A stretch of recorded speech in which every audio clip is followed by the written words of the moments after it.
Assalamualaikum warahmatullahi wabarakatuh. Halo teman-teman semua, kembali lagi dengan saya Denisa Desi Aizura. Di video kali ini saya akan membahas tentang konsep supervisi pendidikan, yang mana video ini dibuat untuk memenuhi tugas mata kuliah saya, yaitu Administrasi dan Supervisi Pendidikan, Program Studi Pendidikan Agama Islam, Universitas Islam Sultan Syarif Kasim Riau, Pekanbaru. Sebelum kita masuk ke pembahasan yang lebih mendalam, maka kita perlu tahu apa sih yang dimaksud itu supervisi. Nah, supervisi sendiri yang berasal dari kata super yang berarti atas dan vision yang berarti melihat. Dengan demikian, jika digabungkan, supervisi memiliki makna melihat dari atas. Khususnya dalam konteks ini ialah atasan yang melihat kepada bawahannya. Nah, jika digabungkan dengan pendidikan, supervisi, apa yang dimaksud dengan supervisi pendidikan ini? Nah, di sini saya akan menjelaskan. Supervisi pendidikan merupakan kegiatan yang bertujuan untuk mengarahkan kinerja tenaga pendidik guna memperbaiki sistem pembelajaran dan pengajaran.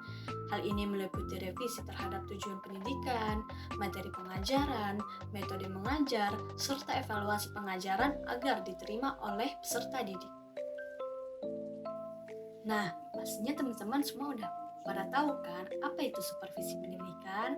Nah, setelah kita tahu tentang pengertian supervisi pendidikan, kita perlu tahu ruang lingkup yang mencakup tentang supervisi pendidikan.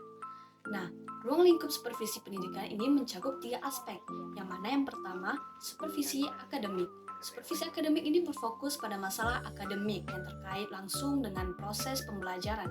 Nah, yang kedua, supervisi administrasi yang berfokus pada aspek administrasi yang berfungsi sebagai pendukung terlaksananya pembelajaran.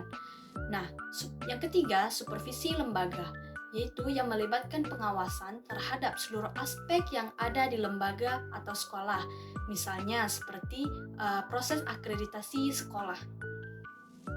Nah, setelah kita mengetahui tentang ruang lingkup supervisi pendidikan, kita perlu tahu nih apa aja sih jenis-jenis supervisi pendidikan.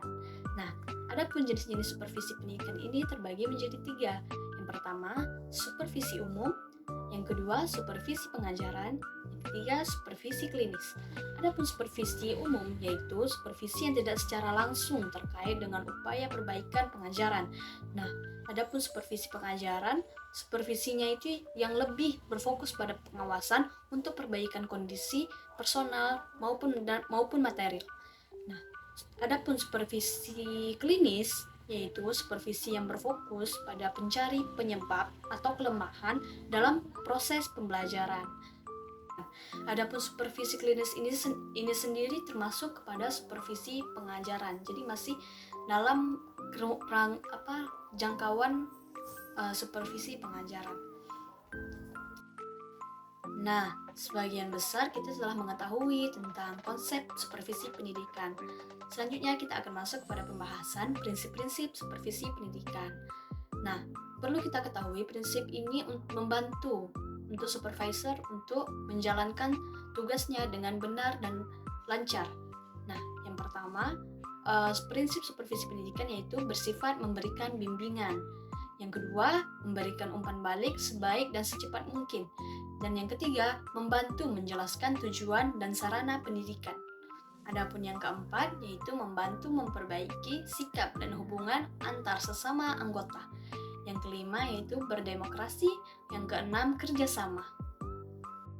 Nah, setelah kita mengetahui tentang prinsip-prinsip supervisi pendidikan, kita juga perlu tahu tentang tujuan supervisi pendidikan. Apa sih tujuannya?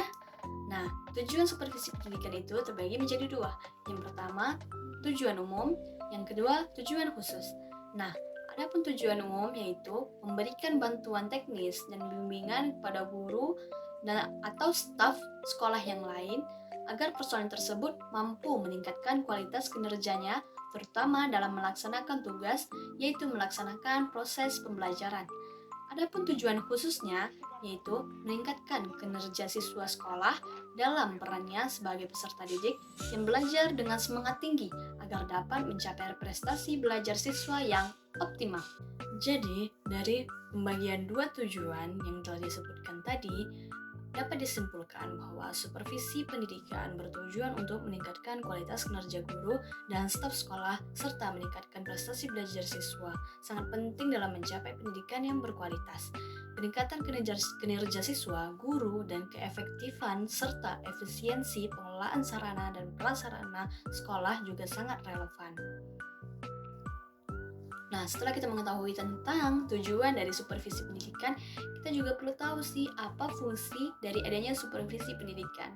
Nah, fungsi supervisi yaitu meningkatkan iklim dan lingkungan pembelajaran melalui pendampingan dan peningkatan keprofesionalan guru.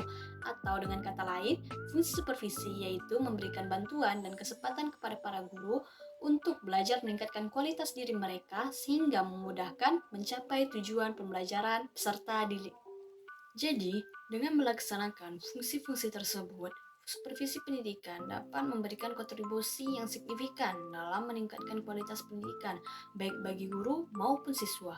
Melalui bantuan dan pembinaan yang tepat, supervisi dapat menciptakan lingkungan belajar yang optimal dan membantu mencapai tujuan pembelajaran yang diinginkan. Nah, gimana teman-teman? Apakah kalian semua udah paham tentang konsep supervisi pendidikan? Nah, jadi kesimpulannya adalah supervisi pendidikan memiliki peran yang sangat penting dalam meningkatkan kualitas pendidikan. Melalui supervisi yang efektif, diharapkan dapat tercipta lingkungan belajar yang kondusif dan berkualitas, serta memberikan dampak positif bagi perkembangan siswa dan peningkatan mutu pendidikan secara keseluruhan. Last but not least, sekian pembahasan kita pada hari ini tentang konsep supervisi pendidikan. Sampai jumpa di lain waktu. See you next time. Wassalamualaikum warahmatullahi wabarakatuh.